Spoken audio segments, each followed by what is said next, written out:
नमस्कार दोस्तों, जय हिंद। आज की इस वीडियो में आप सभी का स्वागत है और आज की इस वीडियो में हम एनटीपीसी 2019 सीबीटी 1 के प्रीवियस ईयर्स क्वेश्चन को डिस्कस करने वाले हैं। इस वीडियो में हम जीएस, जीके, साइंस या कुछ रीजनिंग के क्वेश्चन हैं जो इनको हम देखेंगे। जैसा कि पिछली वीडियो में मैंने 40 क्वेश्चन एनटीपीसी सीबीटी 1 2019 के 40 क्वेश्चन प्रीवियस क्वेश्चन डिस्कस किए थे। इस वीडियो में अभी हम 40 क्वेश्चनों को डिस्कस करेंगे। रोज़ हम 40 क्वेश्चन डिस्कस करेंगे प्रीवियस ईयर्स क्वेश्चन। इससे आपको थोड़ा सा ये अंदाज़ा लग जाएगा कि एग्ज़ाम में क्वेश्चन कैसे पूछ जाते हैं। और ये लेटेस्ट वाले हैं, रिसेंटली 2 साल पहले जो एग्ज़ाम हुआ था ना एनटीपीसी का, उसी के प्रीवियस ईयर्स क्वेश्चन है। एक्चुअली ये पीडीएफ मैंने रिक्रिएट किया क्योंकि उसमें क्वेश्चन क्या प्रॉपर दिख नहीं रहे थे, इस वजह से। तो चलिए वीडियो की शुरुआत करते हैं। इससे पहले हमने 1 से लेकर 40 तक जो क्वेश्चन है वो पहले वीडियो में देख लिए हैं। यदि आपने वो वीडियो नहीं देखा तो आप वो वीडियो जाकर ज़रूर देखें। और हम 40 के बाद 41वें क्वेश्चन की इसकी शुरुआत करने वाले हैं। तो ये वो सभी क्वेश्चन हैं जो कि हमने कल वाली वीडियो में देखे हुए थे। ये बहुत ही इंपॉर्टेंट क्वेश्चन है और यदि आप इनको देखेंगे तो आपको थोड़ा सा बहुत बढ़िया आइडिया लग जाएगा कि एग्ज़ाम में किस तरीके से क्वेश्चन पूछे जाते हैं। और वीडियो अपने दोस्तों के साथ शेयर ज़रूर करें ताकि उनको भी पता लगे कि कैसे उनको पढ़ाई करनी है और एग्ज़ाम में किस तरीके से क्वेश्चन आते हैं। तो चलिए हम शुरुआत करते हैं क्वेश्चन नंबर 41 से। तो कल हमने जो लास्ट क्वेश्चन डिस्कस किया था वो ये था कि who has produced the indigenous light combat aircraft fighter jets Tejas. तो इसका जो सही आंसर था वो था हिंदुस्तान एरोनॉटिक्स लिमिटेड। अब नेक्स्ट क्वेश्चन देखें, 41वें क्वेश्चन नंबर से हम आज की शुरुआत करेंगे।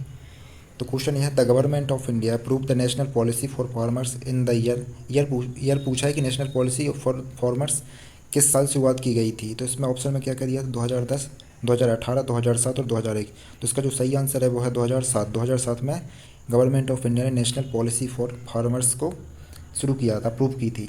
नेक्स्ट क्वेश्चन देखा है, select the option that is related to the third term in the same way as the second term is related to the first term. जिस प्रकार दूसरा टर्म पहले टर्म से रिलेटेड है उसी प्रकार बताना कि जो तीसरा टर्म है वो किससे रिलेटेड होगा। तो इसका आपका ऑप्शन में था एशिया, ओशन, पेनिनसुला और प्लेटू।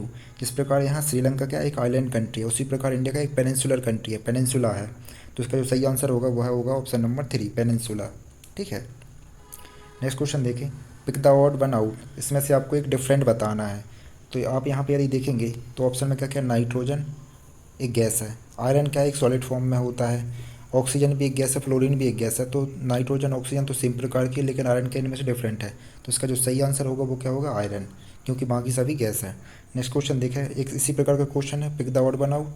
जैसे मीटर है, सेंटीमीटर है, किलोमीटर है और माइल है। हाल तो ये सभी क्या है, मतलब है तो डिस्टेंस की ही यूनिट, लेकिन मीटर, सेंटीमीटर, किलोमीटर एक है ऐसा ही यूनिट है। बाकी जो माइल है ना, ये थोड़ा सा डिफरेंट है। तो इसका जो सही आंसर होगा वो होगा माइल। नेक्स्ट क्वेश्चन देखें, select the option that is related to the third term in the same way as the second term is related to the first term. जिस प्रकार दूसरा टर्म पहले टर्म से रिलेटेड है उसी प्रकार तीसरे टर्म में किससे रिलेटेड होगा। तो किलोग्राम क्या है, मास की यूनिट है। ठीक है, किलोग्राम, मास को अपन किससे किलोग्राम में नापते हैं, उसी प्रकार किलोमीटर में हम किससे नापते हैं, तो किलोमीटर को हम लेंथ को हम किलोमीटर में नापते हैं, डिस्टेंस। ठीक है, डिस्टेंस या लेंथ।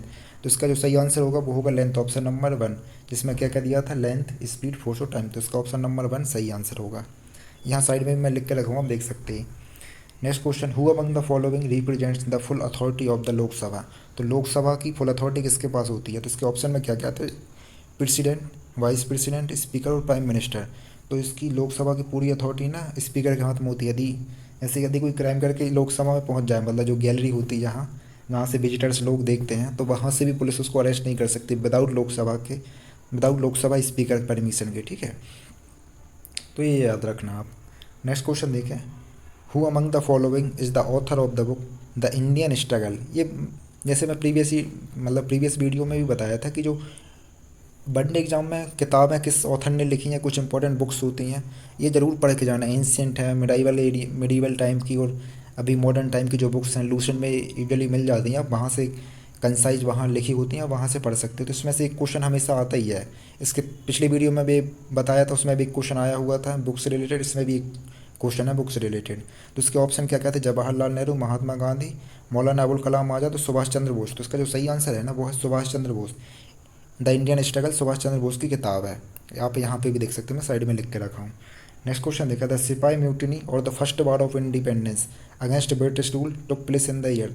तो जो 1857 की क्रांति है ना, उसी को फर्स्ट सिपाही मुठनी या फर्स्ट वार ऑफ इंडिपेंडेंस बोलते हैं। तो इसका जो सही आंसर होगा वो होगा ऑप्शन नंबर सेकेंड। 1857 की जो क्रांति है ना उसी को फर्स्ट वार ऑफ इंडिपेंडेंस बोलते हैं। ये question, the OECD, the organisation for economic cooperation and development, headquarters are situated in. Previous video में भी हमने देखा था एक हेडक्वार्टर पूछा हुआ था, इसमें भी एक हेडक्वार्टर का नाम पूछा हुआ। तो headquarters important organisation, united nations organisation, international atomic energy agency, international atomic agency, international energy agency, IEA, ये सब बहुत इंपॉर्टेंट। तो UNESCO, UNICEF, world trade organisation, international labour organisation, इनके हेडक्वार्टर तो आप जरूर देख के जाना है, क्योंकि एक क्वेश्चन हर एग्ज़ाम में आता है और आता ही है, इस बार भी आएगा ही आएगा डेफिनेटली, आप किसी भी शिफ्ट में देने चले जाना। तो organisation for economic cooperation and development, इसका जो हेडक्वार्टर है ना वो पेरिस में है। ये क्वेश्चन आया हुआ था पिछले साल में, ठीक है। नेक्स्ट क्वेश्चन देखिए, Kaziranga national park is famous for. तो काजीरंगा नेशनल पार्क है ना बनहॉर्न रीनोसरस के लिए फेमस है। और ये कहाँ काजीरंगा नेशनल पार्क है ना, ये असम में है और ये बहुत ही फेमस है भाई। इससे तो मतलब हर एग्ज़ाम में एक क्वेश्चन आता है, कभी पूछ लेगा किस राज्य में है, कभी पूछ लेगा किस चीज़ के लिए फेमस है। तो ये तो बनहॉर्न राइनोसरस के लिए प्रसिद्ध है। और काजीरंगा कहाँ है, असम में है। असम में एक और नेशनल पार्क है मानस नेशनल पार्क, वो भी बहुत इंपॉर्टेंट है। तो चलिए नेक्स्ट क्वेश्चन देखते हैं, who was the first person to fly into the space. जब हम स्पेस को पढ़ते हैं ना सबसे पहले तो हम यही पढ़ते हैं कि यूरी गैगरिन, जो रसिया USSR उस टाइम की USSR के व्यक्ति थे, वो पहली बार स्पेस में गए थे। तो इसका जो सही आंसर होगा ना वो होगा यूरी गैगरिन। ये रसियन वो थे, सिटीजन थे और USSR की तरफ से पहली बार स्पेस में गए। तो जो आप नील आर्मस्ट्रॉन्ग की बात करें तो ये मून पे कदम रखने वाले पहले व्यक्ति हैं। Next question, the energy currency of the cell is called. तो एनर्जी करेंसी ऑफ सेल, तो ये 9th क्लास की किताब में, 9th या 10th क्लास की साइंस की NCERT है ना, उसमें से क्वेश्चन है सीधा सीधा भाई। जो पढ़ के गया होगा उसको तो बना होगा, इसलिए मैं बोल रहा हूँ साइंस की NCERT आप जरूर पढ़ें। तो उसमें ऑप्शन में क्या क्या दिया था, AMP, ATP, DNA, RNA। तो इसका जो सही आंसर है ना यह है ATP, एडेनोसिन ट्राईफॉस्फेट, ATP। ये एनर्जी करेंसी है सेल की, ठीक है, ATP। नेक्स्ट क्वेश्चन देख, Amir Khusro was born at dash in Uttar Pradesh के, मतलब किस जगह पे इनका जन्म हुआ था। तो इस ऑप्शन में दिया था पटियाली, आगरा, गाजियाबाद, कानपुर।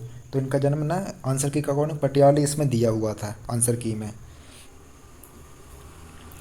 लेकिन ऐसे बोलते हैं शायद इनका बदायूं, शायद बदायूं भी कहीं कहीं NCERT में वो क्या बोलते हैं अपन, लूसेंट में इसका बदायूं भी कहीं कहीं लिखा हुआ है, आप देख लेना। बाकी इसमें इसका आंसर उन्होंने पटियाली दिया हुआ था। नेक्स्ट क्वेश्चन देखिए, in which of the following years Queen Victoria's proclamation declared that thereafter India would be governed by and in the name of British monarch through secretary of state. तो जैसा कि अभी हमने एक question discuss किया था ना कि फर्स्ट सिपाही म्यूटनी या फर्स्ट वार ऑफ इंडिपेंडेंस कब हुआ था, 1857 में हुई थी, 1857 की क्रांति। उसके बाद 1858 में ना दिल्ली दरबार लगता है, ठीक है। एक दरबार बुलाती क्वीन विक्टोरिया और वो एक प्रोक्लेम करती कि अब से भारत को सेक्रेटरी ऑफ स्टेट, मतलब क्यों ब्रिटिश मोनार्क के बिहाफ में सेक्रेटरी ऑफ स्टेट गवर्न करेगा, ब्रिटिश ईस्ट इंडिया कंपनी का रूल ख़त्म हो जाएगा और गवर्नर जनरल को क्या बना देते, वायसरॉय बना देते। ये पढ़ा होगा आपने ना, तो वो ये है। अब नेक्स्ट क्वेश्चन देखते हैं। तो इसका आंसर तो आप समझ गए हो ना, इसका आंसर 1858, ठीक है। नेक्स्ट क्वेश्चन देखा, best gases produce during the process of photosynthesis. तो ये तो मतलब 6वीं 7वीं क्लास साइंस की किताब में मिल जाता है कि फोटोसिंथेसिस में क्या ऑक्सीजन प्रोड्यूस होती है। नेक्स्ट क्वेश्चन देखें, as of September 2024 who is the chief election commissioner of India. Actually ये क्वेश्चन पूछा गया था as of October 2020 chief election commissioner कौन थे 2020 में। इस वजह से मैंने इसको क्या थोड़ा सा चेंज कर दिया, मतलब करंट के हिसाब से। तो अभी देखें ना, चीफ इलेक्शन कमिश्नर सितंबर 2024 में कौन है, तो हमारे ये राजीव कुमार है, 25वें नंबर के चीफ इलेक्शन कमिश्नर है ये राजीव कुमार। ये जरूर याद रखना, राजीव कुमार ये क्वेश्चन मतलब चीफ इलेक्शन कमिश्नर हो गए, ठीक है, चीफ इलेक्शन कमिश्नर हो गए। अपने फाइनेंस कमीशन के जो अभी रिसेंटली गठित हुआ है, एक 15 नंबर के तो NK सिंह थे, 16वें नंबर में 16वें नंबर के भी रिसेंटली फाइनेंस कमीशन का गठन किया गया है। उसके जो पहले CEO थे ना नीति आयोग के, उनको बनाया गया है। NK Singh 15th finance commission के थे। तो इनके चेयरमैन को आप अभी से याद रखें ताकि आपको ये सब चीज़ें लंबे टाइम तक बनी रहें। अभी देखो एक और नोबल का यहाँ पे जिक्र आ गया, who wrote the novel a passage to India.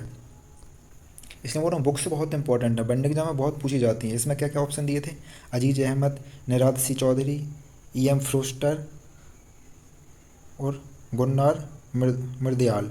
तो इसका जो सही आंसर है ना वो है ई एम फोस्टर। तो ई एम फोस्टर ये पासेज टू इंडिया इनकी बुक है, इनकी नोवेल है। नेक्स्ट क्वेश्चन देखिए, who was what was the total time taken to draft the constitution of India. ये भी ना एनसीईआरटी में मेंशन है। जब आप 9th या 10th की एनसीईआरटी पढ़ते हैं ना, जब उसमें कॉन्स्टिट्यूशन का थोड़ा बहुत जिक्र आता है तो कहीं ना कहीं इसका मेंशन रहता है कि मतलब जो कॉन्स्टिट्यूशन कमेटी थी, मतलब जो कॉन्स्टिट्यूएंट असेंबली थी, उसने लगभग 2 साल 11 महीने और 17 दिन में कॉन्स्टिट्यूशन को ड्राफ्ट किया था। ठीक है, तो इसका जो सही आंसर है ना ऑप्शन नंबर 3, कितना 2 साल 11 महीने 17 दिन। याद रखें भाई, 2 साल 11 महीने 17 दिन इसको ड्राफ्ट करने में लगे थे। When was the national green tribunal established by the government of India. ये क्वेश्चन भी यार बहुत एग्जाम में आता है, मैं बहुत एग्जामों में देखा हूँ। तो नेशनल ग्रीन ट्रिब्यूनल ना 2010 में गठन किया गया था। 2010 में इसका गठन किया गया था। उसका हेडक्वार्टर कहाँ है? दिल्ली में है, याद रखना। नेक्स्ट क्वेश्चन ये है, dash a 17-year-old girl from Surat has been appointed as the regional ambassador for India by United Nations. तो इसमें से यार एक क्वेश्चन आप ये याद रखना, यदि यूनाइटेड नेशंस किसी व्यक्ति को, महिला को या किसी भी स्टेट को किसी भी चीज़ के लिए डिक्लेयर करता है ना, उससे क्वेश्चन पूछे जाते हैं। तो इसको थोड़ा ज़रूर पढ़ लेना, यदि कहीं पढ़ने को मिले तो ये इससे क्वेश्चन आते हैं। इसमें ऑप्शन दिया था जानवी शाह, रीना नावलेखा, खुशी चंदालिया, रानी पटेल। तो इसका सही जो आंसर था ना वो था option number 3, Khushi Chandalia. Next question देखें, ESS is as computer based system that allows user to transform enterprise data. ESS stand for, ESS का फुल फॉर्म क्या है ये पूछा है इसमें। ESS तो कंप्यूटर में ESS का फुल फॉर्म है एग्जीक्यूटिव सपोर्ट सिस्टम। ठीक है, एग्जीक्यूटिव सपोर्ट सिस्टम ESS का क्या है, फुल फॉर्म है। कल एक पूछा गया था कि उसमें पूछा था गया था कि कौन से इसमें से गलत है, तो उसमें जो URL है ना, कल की वीडियो में बताया एक क्वेश्चन आता है URL, तो इसका ना वो गलत दिया गया था। तो इसका फुल फॉर्म होता है uniform resource locator. Next question देखें, the Quit India Movement started in the year. ये भी सिंपल सा क्वेश्चन है, जब भी आप इंडियन स्ट्रगल पढ़ते हैं इसको तो पढ़ते ही हैं। तो इसका जो सही आंसर है ना ऑप्शन नंबर 4 है, 1942 में क्विट इंडिया मूवमेंट स्टार्ट हुआ था। नेक्स्ट क्वेश्चन देखें, setting down of heavier insoluble component of a mixture of water and insoluble substance is called. मतलब जब पानी में आपको इंसॉल्यूबल सब्सटेंस मतलब जो मिलता नहीं है ना, हेवियर कंपोनेंट मिला देते हैं, तो उस जब वो सब्सटेंस हैवी सब्सटेंस बैठ जाता है तो उस प्रोसेस को हम क्या बोलते हैं। जैसे पानी में आप रेत मिला दीजिए, ठीक है, तो कुछ देर बाद क्या होगा, मतलब पानी में आप रेत मिलाएंगे तो उसको मिलाएंगे तो पहले तो मिक्स हो जाएगी, लेकिन थोड़ी देर उसको रखेंगे ना सेटल होने के लिए, तो रेत क्या नीचे ज़मीन में जब मतलब जो बॉटम में है ना वो जम जाती है, मतलब सेटल डाउन हो जाती है, तो उसको क्या बोलते हैं, सेडिमेंटेशन बोलते हैं। उसको क्या बोलते हैं, उस प्रोसेस को सेडिमेंटेशन बोलते हैं। ऑप्शन नंबर इसका 4 सही होगा, सेडिमेंटेशन उस प्रोसेस को बोलते हैं। और फिल्ट्रेशन में क्या बोलते हैं, जैसे रेत और पानी को आप यदि किसी कपड़े के थ्रू छानेंगे तो क्या रेत अलग हो जाएगी, पानी अलग हो जाएगा, तो इसका फिल्टर हो गया है, फिल्ट्रेशन हो गया है। इवेपोरेशन, वेपोराइजेशन और इवेपोरेशन में पता क्या अंतर है। वेपोराइजेशन जब हम पानी को ना गर्म कर देते हैं 100 डिग्री सेल्सियस तक लेके जाते हैं तो वो क्या होता है, वेपोराइजेशन होता है। इवेपोरेशन मतलब जब नॉर्मल टेम्परेचर में पानी इवेपोरेट होते रहता है तो वो इवेपोरेशन है। जैसे हमारे कपड़े सूखते हैं, इवेपोरेशन की वजह से होता है। नेक्स्ट क्वेश्चन ये पूछा गया था, who won the women's doubles Australian Open 2020। तो टेनिस टूर्नामेंट से भी भाई मेरे क्वेश्चन बहुत पूछे जाते हैं। जैसे यहाँ पे आप देख लिए ना, हर एग्जाम में पूछते हैं। तो टेनिस जो टूर्नामेंट होते हैं टेनिस के, इसको भी ना आप ज़रूर से देखना क्या क्या होते हैं। US open, Australian open, Wimbledon होता है एक, ठीक है, एक और होता है तो वो आप देख लेना है, इनके कौन कौन विनर है इस साल का, क्योंकि इस बार जरूर पूछेगा। नेक्स्ट क्वेश्चन ये था, विच of the following Nations was the part of axis power in the world war 2। Axis power में वर्ल्ड वार 2 में एक्सिस पावर का कौन हिस्सा था, मतलब तो इसमें ये पूछा गया है। इसके ऑप्शन थे क्या, रसिया, जर्मनी, ब्रिटेन या USA। तो इसका जो सही आंसर है ना वो है जर्मनी। जर्मनी एक्सिस पावर का पार्ट था वर्ल्ड वार 2 में। नेक्स्ट क्वेश्चन देखें, as of January 2020 which of the following is not a Maharatna company. तो महारत्ना कंपनी क्या होती है, महारत्ना, नवरत्ना, ये सब भी आप पढ़ के जाना। महारत्ना, ठीक है, महारत्ना, नवरत्ना ये भी पूछे जाती है, इकोनॉमिक्स में पढ़ाते हैं, लेकिन आप थोड़ा सा ना गो थ्रू जरूर करना, गूगल में कर लेना महारत्ना कंपनी कौन कौन सी, नवरत्ना कौन सी। महारत्ना तो कर ही लेना, लिमिटेड रहती हैं। तो इसमें जो ऑप्शन में है ना, गैस अथॉरिटी ऑफ इंडिया, गेल तो महारत्ना है ही, बहुत बड़ी कंपनी है, ठीक है। भारत है, BHEL ये भी है, इंडियन ऑयल कॉरपोरेशन ये भी है, लेकिन ये ना हिंदुस्तान न्यूज प्रिंट, ये न्यूज प्रिंट वाला ये सर कोई ज़्यादा वो नहीं है। हिंदुस्तान एरोनॉटिक्स लिमिटेड ये भारत रत्न महारत्न कंपनी नहीं है, इसलिए इसका आंसर होगा ऑप्शन नंबर 1। नेक्स्ट क्वेश्चन देखें, which is the longest river in the world. तो सबसे लंबी नदी के बारे में पूछा, सबसे लंबी नदी, ठीक है। तो सबसे लंबी नदी है ना वो कौन सी है, नाइल नदी है। नाइल नदी जो कहाँ, इजिप्ट में बहती है, ठीक है। और सबसे अधिक लार्जेस्ट पूछे ना, तो लार्जेस्ट कौन सी है, लार्जेस्ट है अमेजॉन। जैसे लंबी दोनों, जैसा कि मैं बता रहा था कि लॉन्गेस्ट रिवर या लार्जेस्ट रिवर में क्या अंतर है। जैसे ये नदी है यदि, तो ये क्या हो गई, लॉन्गेस्ट हो गई, ठीक है। लेकिन लार्जेस्ट में क्या होगा, जैसे एक ही ये नदी है, इसकी बहुत सारी ट्रिब्यूटरी हैं और कम एरिया में लेकिन बहुत सारी ट्रिब्यूटरी हैं, तो ये लार्जेस्ट हो गई, मतलब बहुत बड़े एरिया को कवर करती है तो उसको लार्जेस्ट बोलते हैं। जो लेंथ में लंबी रहती है उसको लॉन्गेस्ट कंसिडर करते हैं।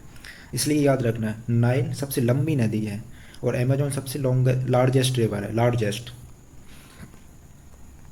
नेक्स्ट क्वेश्चन देखें, which is the highest waterfall of the world on the land. ये लैंड लगाने की कोई आवश्यकता नहीं थी, लेकिन एग्जामिनर ने फंसाने की कोशिश करता है। तो इसका जो सही आंसर है ना वो एंजल वाटरफॉल है। अब आपके लिए एक क्वेश्चन है कि ये किस देश में है, मतलब इसका आपको कंट्री आप जरूर सर्च करना है एक बार, ठीक है। ये एंजल वाटरफॉल किस कंट्री में है, ये हाईएस्ट वाटरफॉल है। The Indian air force was established on. तो इंडियन एयरफोर्स कब इस्टेब्लिश की गई थी, तो इंडियन एयरफोर्स ना 8 अक्टूबर 1932 को इस्टेब्लिश की गई थी as a Royal Air Force. Next question देखें, when did India carry out the first nuclear test at the Pokhran. यार ये पोखरान टेस्ट ना, न्यूक्लियर टेस्ट के बहुत क्वेश्चन पूछे जाते हैं। कल की वीडियो में हम देखे थे कि मतलब जो नेशनल टेक्नोलॉजी डे है, हम किस डे को कमेमोरेट करने के लिए मनाते हैं, तो वो था पोखरन 2। पोखरन 2 को कमेमोरेट करने के लिए हम क्या नेशनल टेक्नोलॉजी डे मनाते हैं। अब इसमें पोखरन 1 से पूछ लिया, फर्स्ट न्यूक्लियर टेस्ट इंडिया ने कब किया गया था, तो ये 1974 में किया था। 18 मई 1974 को फर्स्ट न्यूक्लियर टेस्ट किया गया था पोखरन में। नेक्स्ट क्वेश्चन देखें, 4 birds have been given out of which 3 are alike in some manner and 1 is different. Select the odd one. तो odd one out देखना है इसमें। तो इसमें ऑप्शन में क्या कहती है, टीचर, प्रिंसिपल, इंजीनियर और डॉक्टर। तो इसका जो आंसर था ना वो था principal. Next question, which among the following is the tallest tree species in the world. मतलब दुनिया में सबसे बड़ी सबसे ऊंची ट्री की स्पीसीज कौन सी है, तो ये बताना है आपको। तो इसमें ऑप्शन क्या क्या थे, ओक, देवदार, रेडवुड और यूक्लिप्टस। तो इसका जो सब सही आंसर है ना वो है रेडवुड। रेडवुड सबसे टॉलेस्ट स्पीसीज है प्लांट की, सॉरी ट्रीज की। नेक्स्ट क्वेश्चन देखें, who is the author of the book the general theory of employment interest and money. ये क्वेश्चन है यार कल के क्वेश्चन पेपर जो जिससे मैंने क्वेश्चन लिए थे ना, जिस डे की शिफ्ट का, उसमें भी ये क्वेश्चन था और ये क्वेश्चन यहाँ फिर आ गया है। लेकिन इसके थोड़े से ना इस वाले पेपर में इसके जो ऑप्शंस हैं वो थोड़े से डिफरेंट है पहले वाले से। मैं वो ही बताऊंगा कि वो क्वेश्चन कौन सा था। तो ये देखो इसके ऑप्शन क्या क्या है, David Ricardo, Harold and Domar. Harold and Domar model हम पढ़ते हैं ना, लुइस कैरोल, जॉन मेनार्ड कीनीज। तो इसका जो सही आंसर है ना वो है जॉन मैनार्ड कीनीज, जिसका सही आंसर है। जैसे मैं बात कर रहा था ना कल की वीडियो में भी ये क्वेश्चन आया, तो मैं आपको वो दिखा देता हूँ उस क्वेश्चन में क्या था।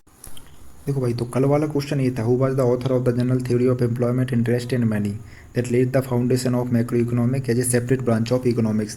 तो इसमें ऑप्शन देखो क्या क्या थे, John Maynard Keynes, doctor Keegan Allen, Adam Smith और डॉक्टर फिलिप कोटलर। क्वेश्चन वही है, मतलब सोल वही है क्वेश्चन की, लेकिन अलग अलग तरीके से प्रेजेंट किया गया है, ठीक है। तो ये क्वेश्चन बहुत इंपॉर्टेंट है। चलो तो हम नेक्स्ट क्वेश्चन देखें, ये वाला क्वेश्चन हो गया। तो इसका जो सही आंसर है ना क्या है, John Maynard Keynes. Next question देखें, the battle in which Babur defeated Ibrahim Lodi. तो इब्राहिम लोदी को बाबर ने किस बैटल में हराया था, तो वो था battle of Panipat. Battle of Chanderi भी बाबर ने लड़ा, बैटल ऑफ चौसा भी लड़ा, बैटल ऑफ खंडवा भी लड़ा, लेकिन बैटल ऑफ पानीपत में इब्राहिम लोदी को डिफीट किया था किसने, बाबर ने। नेक्स्ट क्वेश्चन देखें, विच article of the constitution of India provides for universal adult suffrage. मतलब जो मत देने का वो अधिकार है ना, वो आर्टिकल 326 के द्वारा दिया जाता है, ठीक है। आर्टिकल 326, तो आर्टिकल भी ना आप थोड़ा सा पढ़ के जरूर जाना, क्योंकि आर्टिकल से भी ना क्वेश्चन बहुत पूछे जाते हैं। मतलब हर पेपर में 1 या 2 क्वेश्चन तो मतलब आएंगे ही आएंगे, आप इतना मान के चलिए। नेक्स्ट क्वेश्चन है, who has one the battle of hide species. मतलब हाइड स्पीसीज का जो बैटल था ना वो किसने जीता था, तो ये युद्ध किस किस के बीच में हुआ था? पोरस और अलेक्जेंडर द ग्रेट के बीच में हुआ था। बाबर अशोक का इसमें कोई रोल नहीं है। इसका जो सही आंसर है ना वो है अलेक्जेंडर। अलेक्जेंडर इसका सही आंसर है। अलेक्जेंडर ने इस युद्ध को जीता था।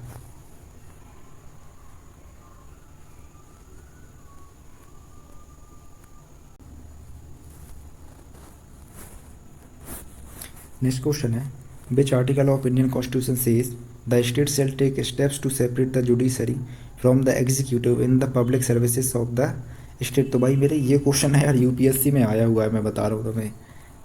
तो इसका जो सही आंसर है ना वो है आर्टिकल 50 ऑफ द डीपीएसपी, मतलब directive principles of state policy में जो डीपीएसपी है ना, directive principle of state policy में, उसका आर्टिकल है 50। तो इसमें ये क्लॉज लिखा हुआ, the state shall take step to separate the judiciary from the executive in the services of the state. तो ये सब पढ़ के जाना, मतलब पॉलिटी में इंपॉर्टेंट चीज़ें होती हैं बेस, मतलब मेकिंग ऑफ द कॉन्स्टिट्यूशन हो गए, फंडामेंटल राइट्स हो गए, फंडामेंटल ड्यूटी हो गए, डीपीएसपी हो गए और इंपॉर्टेंट आर्टिकल्स हो गए, बेसिक स्ट्रक्चर में क्या क्या है, और जो फंडामेंटल राइट्स है ना उसको तो आप जरूर याद रखना कौन से आर्टिकल में क्या है। लास्ट क्वेश्चन देखें, national skill development mission was launched by prime minister of India in. तो नेशनल डेवलपमेंट मिशन कब लॉन्च किया गया था प्राइम मिनिस्टर ऑफ इंडिया के द्वारा?